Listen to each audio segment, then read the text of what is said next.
Okay, so ये third chapter के question answers है। सो इसमें पहले हम शॉर्ट करेंगे, फिर हम लॉन्ग क्वेश्चंस करेंगे। तो शॉर्ट का देख लेते हैं।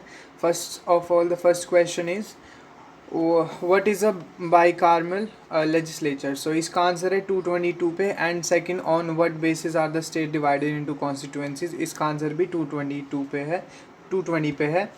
तो ये दोनों कर लेते हैं हम। 220 page number. Okay, let's just.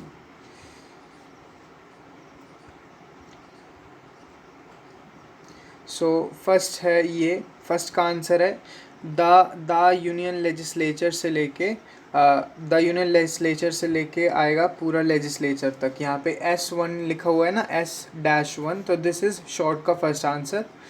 Then short का सेकेंड आंसर है कॉन्स्टिट्यूएंसी के ऊपर। ये यहाँ से है, कॉन्स्टिट्यूएंसी हेडिंग है। इस पे लिखा है ईच स्टेट, ठीक है, and union territory elects a particular number of representatives. ये यहाँ तक आएगा आपका कॉन्स्टिट्यूएंसीज तक। तो ये इसका शॉर्ट का सेकंड का आंसर है। नाउ देख लेते हैं थर्ड क्वेश्चन। थर्ड क्वेश्चन है what is the significance of voting by secret ballot. इसका आंसर है 221 पे। सीक्रेट बैलेट का बताना है हमको। सो 221,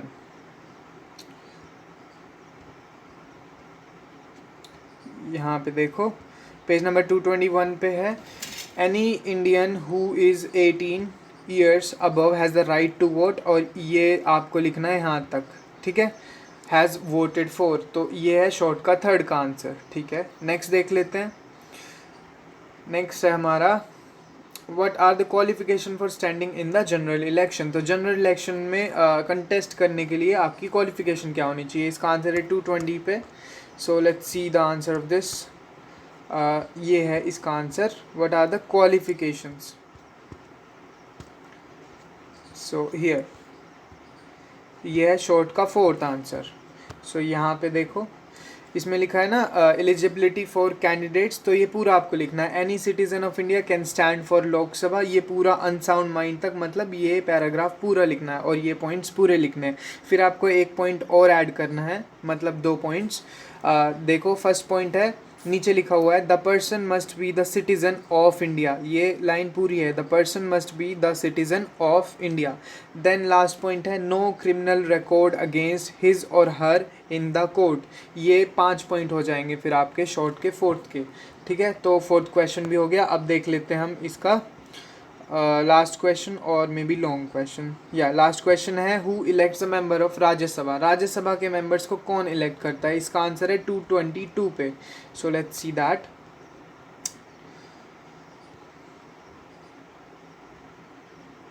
इसका आंसर बहुत छोटा है, ठीक है। तो इसका आंसर है they are elected by the elected members of the state assemblies. Short का फिफ्थ, इसका सिर्फ इतना ही आएगा, ठीक है। They are elected by the elected members of state assemblies. उसके बाद नेक्स्ट देख लेते हैं लॉन्ग क्वेश्चंस में। लॉन्ग का फर्स्ट है compare the Lok Sabha and the Rajya Sabha. सो इसका 225 पे है, जो कि हमारी समरी दी हुई है। तो इस पे पहले आपको एक हेडिंग देनी होगी लोकसभा की, फिर यहाँ पे 2 पॉइंट्स लिखने होंगे, point number 2 and point number 3। Point number 2 में क्या लिखा हुआ है, at present the strength is this Lok Sabha is 554। एक बात ध्यान में रखना है, LS जो लिखा हुआ है उसको आप आंसर में पूरा लोकसभा लिखेंगे, नहीं तो कोई मार्क्स नहीं देता है ऐसे शॉर्ट फॉर्म में लिखने के। देन आप जहाँ पे भी LS है वहाँ पे आप लोकसभा लिखेंगे। यूटी को यूनियन टेरिटरीज लिख सकते हैं। तो सेकंड और थर्ड पॉइंट लिखना आपको लोकसभा के अंदर। देन आप दूसरी हेडिंग देंगे जिसमें आप लिखेंगे राज्यसभा, उसमें आपको फिफ्थ और सिक्स्थ पॉइंट देना है। The RS has 238 elected members, ये वाला पॉइंट, और the speaker presides over the LS। तो इसमें भी RS को आप राज्यसभा लिखेंगे, ठीक है। तो आपको शॉर्ट फॉर्म नहीं लिखनी है, पूरा फुल फॉर्म में लिखना है। तो ये है हमारा फर्स्ट आंसर लॉन्ग का। देन सेकंड क्वेश्चन क्या है, how does the legislature keep a check on the executive. तो एक लेजिस्लेचर जो है एग्जीक्यूटिव पे चेक कैसे रखता है, इसका मैं आंसर लास्ट में बताऊंगा, बिकॉज बुक में इसका आंसर मिलेगा नहीं, इसलिए तो मैं अलग से इसका आंसर बताऊंगा। थर्ड क्वेश्चन है what is the budget, who presents it, what does it mean for common people. तो बजट क्या होता है और उसको प्रेजेंट कौन करता है। 2 है, इसका पहले आपको 225 पे मेन लाइन लिखनी होगी। देखो यहाँ पे इंपॉर्टेंट टर्म्स में है ना। सो यहाँ पे लिखा है an estimate of the government income and expenditure. आपको इसमें चेंज क्या करना है, आपको लिखना है the budget is an estimate, क्या लिखना है, the budget is an estimate of the government's income, तो एन को हटा के आपको लिखना है the budget is an estimate, ठीक है, एन भी इंक्लूडेड होगा but you have to write the budget is an estimate. Okay, फिर उसके बाद इसका सेकंड पॉइंट दिया हुआ है what does it mean for the common people, ठीक है। सो कॉमन पीपल के लिए इसका मतलब क्या होता है, इसका आंसर सेकंड पॉइंट का आंसर आपको मिलेगा 222 पे। So let's see that. सो यहाँ पे ये इसका होगा यहाँ से answer, the budget is something the entire country awaits because of the common man. It means rise or fall in the price of things presented by the finance minister before parliament during the budget session. It is an estimate of the government income and expenditure. So इसमें आपके पास option ये है, क्योंकि आपने first जो है वहाँ की टर्म्स में से लिख लिया है पॉइंट, तो आप इसको यहाँ तक ही लिख सकते हैं, कहाँ तक, द बजट से लेके फाइनेंस मिनिस्टर तक, बस उससे ज़्यादा आपको लिखने की इसमें ज़रूरत नहीं है। फिर ये हो गया हमारा third question. Now let's see what the fourth question is. How is the government formed after the general election? What do you understand by the term coalition government? So इसमें आपको 221 पे आंसर मिलेगा कि गवर्नमेंट कैसे form होती है। एक minute, let me just see. Okay, so ये है how the government is form. यहाँ से लिखना आपको, the party that wins the majority of the seats at least 272 is invited by the president. ये सारी चीज़ें मैं पहले ही समझा चुका हूँ, तो यू कैन वॉच दो videos as well.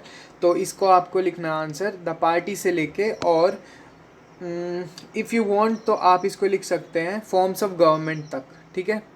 But if you want कि अगर बाई चांस आपके एग्ज़ाम्स जो हैं वो ओपन बुक हो जाते हैं या मे बी घर से हो जाते हैं, तो you would be able to you know see if you can write it from here, और मे बी आपके पास उतना टाइम है लर्न करने का, तो आप इसको पूरा अपोजिशन पार्टी तक ही कर सकते हैं। नहीं तो आप यहाँ फॉर्म्स ऑफ गवर्नमेंट है ना, यहाँ तक ही लिख सकते हैं इसका आंसर, यहाँ से लेके एंड यहाँ तक। But if you can write the whole answer तो ये ज़्यादा अच्छा होगा यहाँ तक, ठीक है। तो इट्स ऑन यू। सो ये हो गया फोर्थ का आंसर। अब देखते हैं fifth. Though the president is the constitutional head of the state, the true head of the state is the prime minister. Do you agree with this statement? So इसका answer आपको मिलेगा यहाँ पे, just let me just 224 page number है, ठीक है। सो इसका answer आपको कैसे लिखना होगा, यहाँ से लिखना होगा 1, wait a minute, let me just mark this. So 1 में बिलीव से लेके, ठीक है, तो आपको यहाँ से लिखना होगा।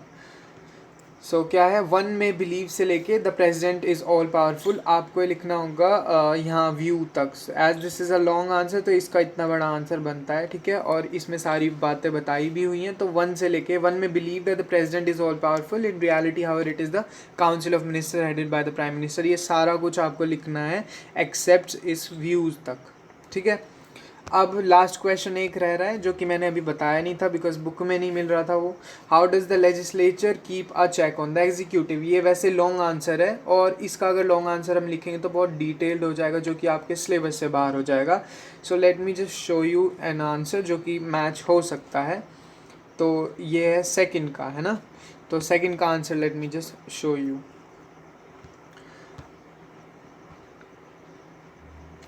So this is the second का आंसर, क्या है, the president is the executive branch veto a law but the legislative branch can override that veto with enough vote. The legislative branch has the power to approve presidential nomination, control the budget and can impeach. इसमें बीच बीच में words में space नहीं है but you can add space, ठीक है, but answer ये होगा long का, सेकंड का आंसर ये है। So I think that's it for the video, और बाकी मैं कोशिश करूँगा कि नेक्स्ट चैप्टर जो मैं बताऊँ उनके साथ साथ मैं आंसर्स भी बता ही दूँ उसी वीडियो में।